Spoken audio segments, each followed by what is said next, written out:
राधिका बरसाने वारी की जय। राधे राधे।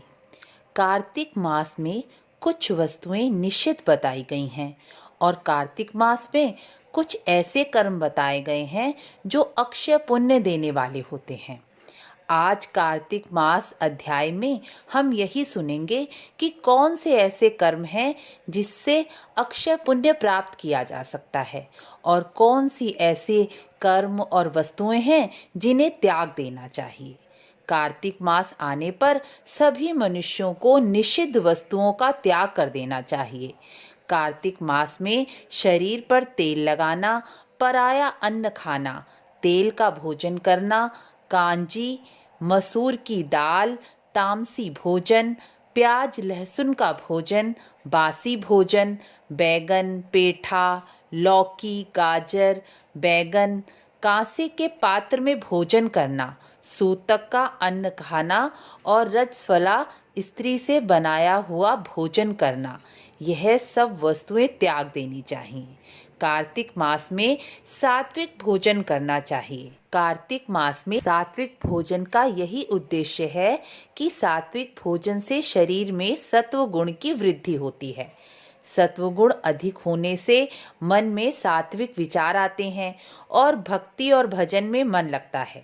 कार्तिक मास की एकम तिथि को पेठा, दूज को बैगन, तीज को फूल गोभी, चौथ को मूली, पंचमी को बेलफल, छठ को कलिंदा, सप्तमी को आंवला, अष्टमी को नारियल, नवमी को जंगली घिया और दशमी को परमल, एकादशी को बेर, द्वादशी को मसूर की दाल, त्रयोदशी को पान, चतुर्दशी अमावस्या और पूर्णमासी को फली का साग नहीं खाना चाहिए। यह स्कंद पुराण के अंतर्गत बताया गया है। कार्तिक मास में मथुरा का स्नान, माघ मास में प्रयाग का स्नान, बैसाख में हरिद्वार का स्नान अति उत्तम बताया गया है। गोचर में जब सूर्य तुला, मकर, मेष राशि का हो तो उसमें किए गए व्रत, नियम, पूजा बहुत अधिक फल प्रदान करते हैं।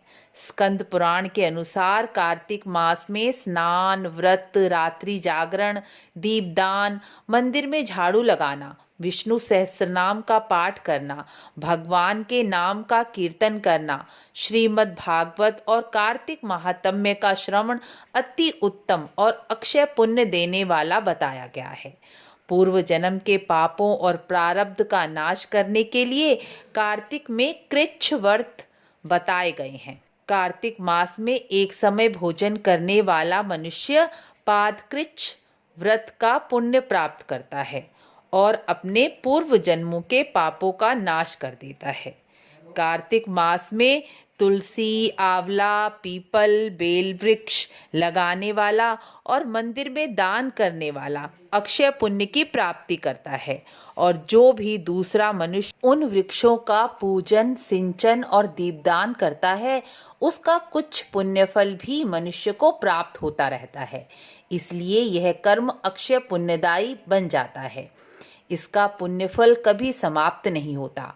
कार्तिक मास में पंचगव्य और गोमूत्र का सेवन करने वाला मनुष्य हमेशा निरोगी हो जाता है। कार्तिक मास के नियम या अन्य पुण्य कर्म के बारे में आप जानते हैं जिससे अक्षय पुण्य की प्राप्ति होती है तो कमेंट बॉक्स में ज़रूर लिखें। वीडियो अच्छी लगी हो तो लाइक शेयर ज़रूर करें। राधे राधे।